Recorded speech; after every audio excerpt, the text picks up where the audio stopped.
8h13, votre invité Sonia Mabrouk est le secrétaire national du Parti communiste. Bienvenue sur Europe 1 et bonjour Fabien Roussel. Bonjour Sonia Mabrouk. Une présidente de l'Assemblée nationale, Yaël Braun-Pivet, qui a été élue hier à ce poste prestigieux et sensible. Pour la première fois, une femme, vous avez, on vient de le dire dans le journal, salué de manière très républicaine cette élection sur les réseaux sociaux. Quel signal envoie-t-elle ?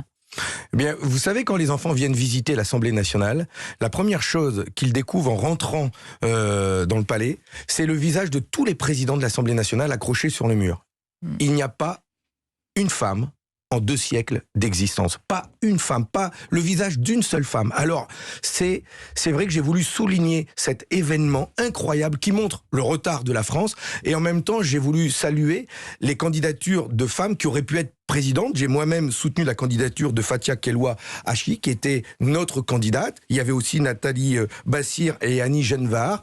Elles auraient pu être l'une comme l'autre présidente, et je leur ai salué de la même manière. Et je souhaite que l'on aille aussi, que l'on rattrape ce retard en matière d'égalité salariale femmes-hommes. On va en parler. Vous avez parlé à l'instant des enfants, parce que c'est vrai qu'il y avait un air de rentrée des classes hier à l'Assemblée. Vous avez salué cette élection de manière républicaine, même s'il s'agit d'un autre bord politique, Fabien Roussel. Alors que penser de l'attitude hier des députés de la NUPES, je pense à Louis Boyard ou encore Daniel Obono, qui refusent ostensiblement de serrer la main des députés RN. C'est républicain comme attitude? Bon, je pense que, écoutez, moi je ne vais pas commenter ce que font les autres. Vous ne l'auriez pas fait. Pour ma part, moi je salue l'ensemble. Quand on se croise, on a un minimum de courtoisie et de politesse. On n'est pas obligé de partager des verres ensemble, ni voilà. On a des différences et parfois d'énormes divergences. C'est tout. Ça on est n'empêche tous pas que ensemble. Les l'hémicycle, Français, vous c'est savez, le cœur de la démocratie. Les On se Français salue, on se respecte. ont élu une Assemblée nationale à l'image de leur courant de pensée. Ils ont mis en place la proportionnelle sans la proportionnelle, quelque part. Il faut respecter cela.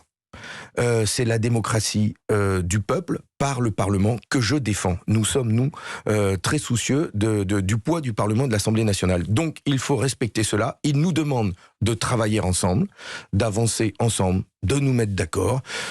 Eh bien, nous allons tout faire, en tout cas, pour qu'il y ait des mesures sonnantes et trébuchantes pour les Français dans leur porte-monnaie. Il va y avoir avant cela, Fabien Roussel, un moment important. Ce sera le 5 juillet, la déclaration de politique générale, évidemment, d'Elisabeth Borne. Et on vient d'apprendre à l'instant, c'est écrit noir sur blanc dans le journal officiel, qu'elle ne se soumettra pas au vote de confiance. On sait qu'elle avait hésité, elle ne va donc pas engager sa responsabilité. Comme on dit, quelles conséquences et comment vous réagissez à cela ?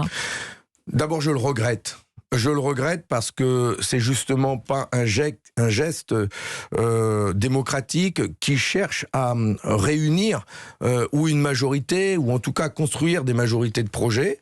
Ce qu'elle fait, c'est qu'elle risque d'être soumise à une motion de censure. Et pour le coup, si c'est par là qu'il faut passer, eh bien nous passerons par là, car un Premier ministre, une Première ministre qui présente son discours de politique générale, ce qu'elle souhaite mettre en œuvre dans les semaines et les mois qui viennent, doit être soumis à un vote du Parlement. C'est pas obligatoire, mais ça s'est toujours produit comme cela sous la 5e, sauf une fois, il y a eu une exception, ce sera la 2e. Ce n'est pas forcément un bon signal, parce que ce que nous souhaitons, c'est forcer le gouvernement, forcer le président de la République à entendre ce qui se dit dans le pays, et une grande majorité de Français, qu'ils aient voté pour l'extrême droite ou qu'ils aient voté pour les candidats de l'Alliance des forces de gauche, veulent que ça change, et que ça change fortement. Que ça change d'ailleurs aussi, c'est ce que nous demandons pour leur pouvoir d'achat. Donc c'est au gouvernement, à la Première ministre, de donner des signes, de dire oui, d'accord, nous avons entendu, nous allons augmenter les salaires, nous allons augmenter les pensions,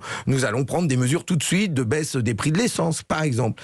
Et c'est à eux de faire des signes. Et de votre côté, Fabien Roussel, la clarté, quelle est votre position exacte? On a envie de la connaître ce matin sur le gouvernement. Ça fait une semaine que vous soufflez le chaud et le froid sur ce sujet. Vous avez dit en début de semaine ne pas exclure faire partie d'un gouvernement de coalition pour faire avancer les sujets, puis finalement que vous ne pouvez y participer.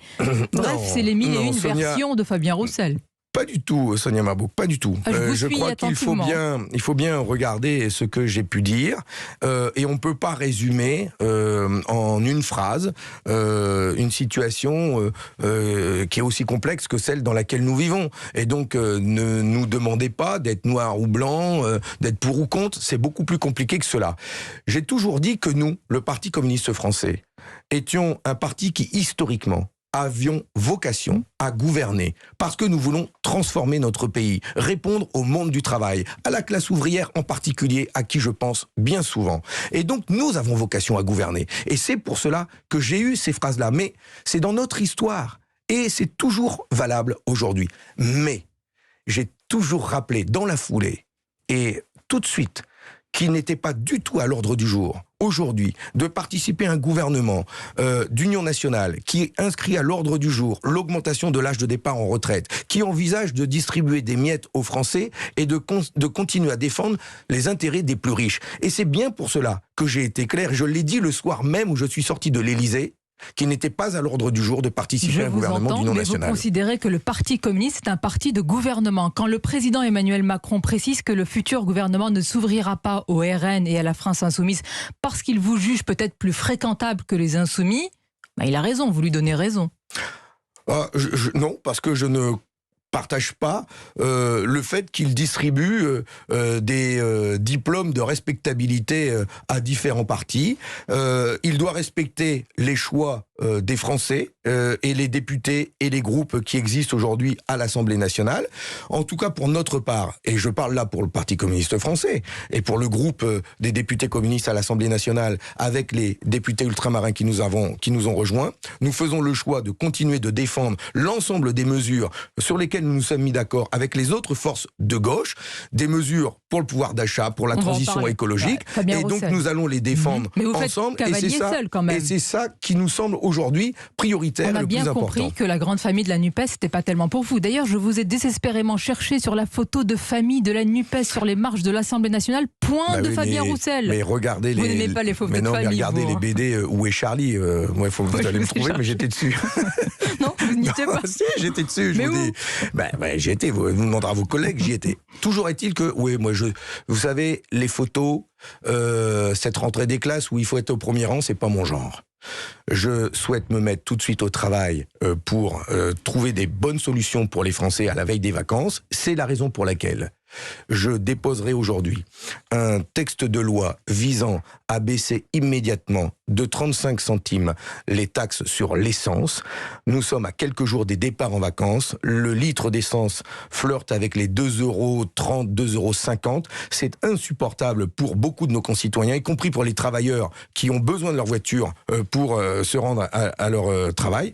Et donc, il faut tout de suite baisser les taxes sur l'essence. Donc, je dépose un texte de loi qui propose de baisser les taxes sur l'essence et en même temps de taxer de manière exceptionnelle sur 2021 et 2022 les bénéfices des compagnies pétrolières, dont Total.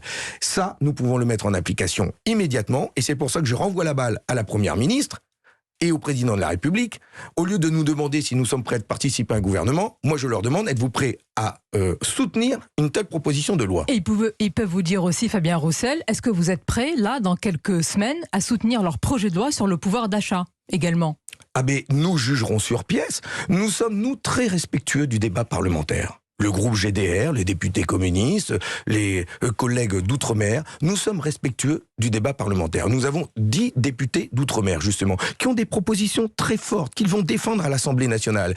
Et nous verrons ce qu'il y a dans le texte. Nous sommes capables de voter des amendements, de voter des articles, et à la fin, nous jugerons ce qu'il y a dans le texte de loi. C'est le débat en ce moment même.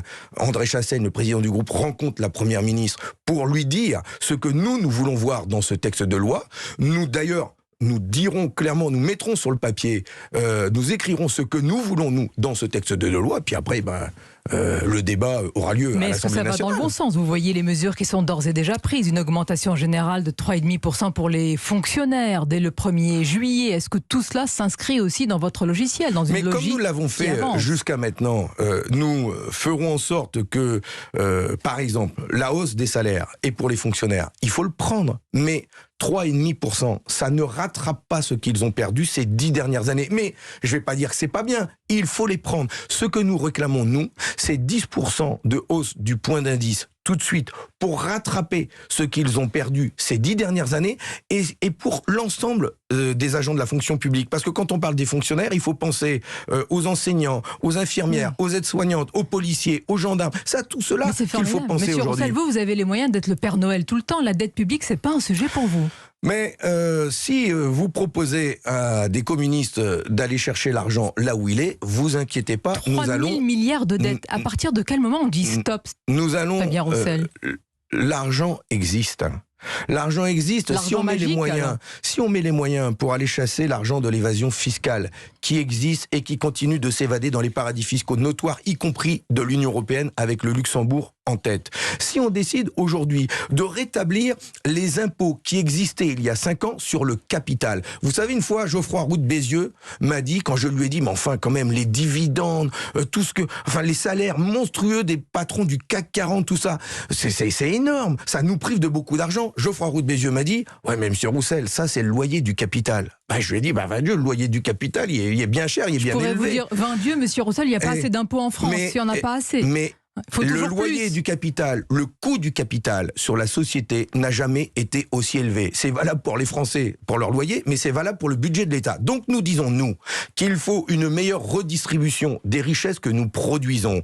Oui, il faut aujourd'hui rétablir des impôts justes sur le capital, sur les bénéfices des grandes entreprises. Et il faut accompagner les petites et moyennes entreprises. Une information à l'instant, et je le dis en direct à notre micro du cabinet de la Première ministre, qui nous indique que tout est encore ouvert sur le vote de confiance. Le décret ne dit rien. En tous les cas, l'information n'est pas confirmée. Donc, il y a encore, en tous les cas, une décision à prendre. Ce n'est pas définitif. Elisabeth Borne, donc, pourrait j'invite le gouvernement à produire tous les efforts qu'il faut et à se soumettre à un vote de confiance. C'est normal. C'est comme ça aussi que la démocratie parlementaire se fait. Et ça force le gouvernement, justement, à aller prendre les mesures en faveur du pouvoir d'achat que les Français attendent. Eh bien, l'actualité se fait en direct. On verra quelle sera la décision définitive d'Elisabeth Borne. On parle de vote et d'élection. Il y en a une qui est très attendue demain. C'est celle à la tête de la commission des finances de l'Assemblée nationale. Ah bah oui, mais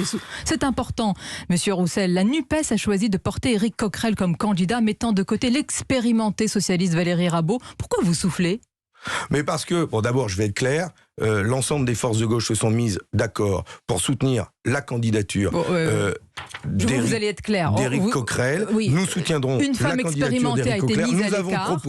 Nous avons proposé, nous aurions préféré qu'il y ait une candidature tournante à la commission des finances pour respecter l'ensemble des forces de gauche. Bref, ça n'a pas été accepté par les Insoumis. Peu importe, nous nous sommes mis d'accord et nous voterons pour la candidature d'Éric Coquerel. Qu'est-ce que vous répondez à ceux qui craignent que cette commission, pardonnez-moi, est en réalité devenue une machine à utiliser des dossiers fiscaux si M. Coquerel je vais vous dire pourquoi je souffle. Parce que le débat qui agite aujourd'hui les médias, l'Assemblée nationale, c'est la lutte des places. Eh bien écoutez, moi ce débat où aujourd'hui c'est les arrangements dans les petits coins de l'Assemblée nationale pour savoir qui vote qui pour avoir une place là et là, ça me débecte, ça me donne des hauts le cœur. Ce n'est pas mon sujet. D'ailleurs, je souhaite bon courage à mon président de groupe et à tous les présidents de groupe. Il n'y a pas de bataille dans les partis politiques pour savoir qui prend la présidence de la commission des finances. Vous ne soutenez pas ce choix d'Éric Coquerel. Vous n'en avez pas discuté. Je viens de vous dire l'inverse. Donc ne me cherchez pas, Sonia Mabrouk. Je vous ai dit, c'est fait, c'est tranché, et on soutiendra cette proposition. Mais moi, c'est pas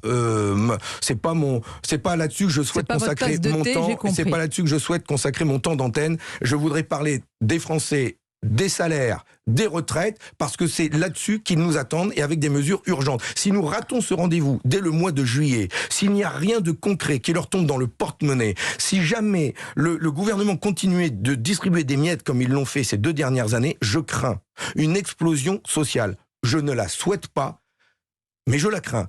Mais j'avertis en même temps. Vous ne la souhaitez pas ? Je ne la souhaite pas parce que personne ne peut souhaiter une explosion sociale. Vous ne l'accompagnerez pas dans la Russie, certains peuvent parfois souhaiter le chaos. Mais j'alerte.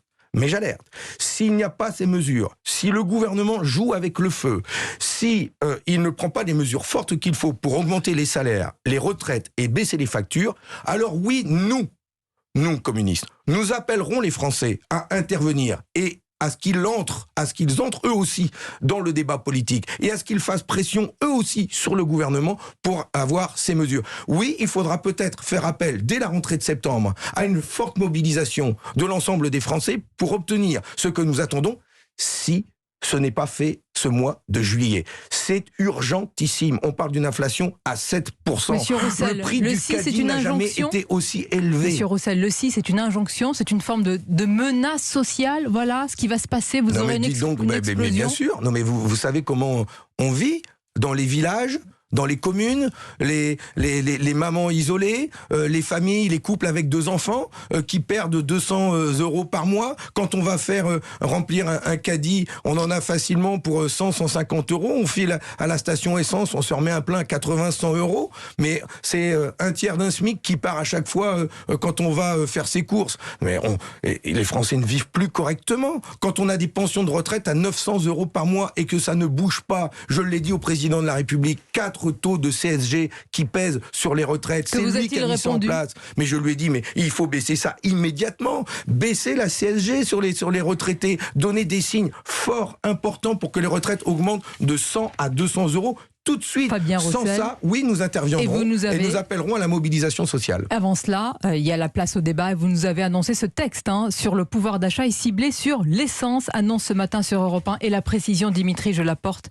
Donc tout est ouvert sur le vote de confiance, nous dit le cabinet de la Première ministre Elisabeth Borne.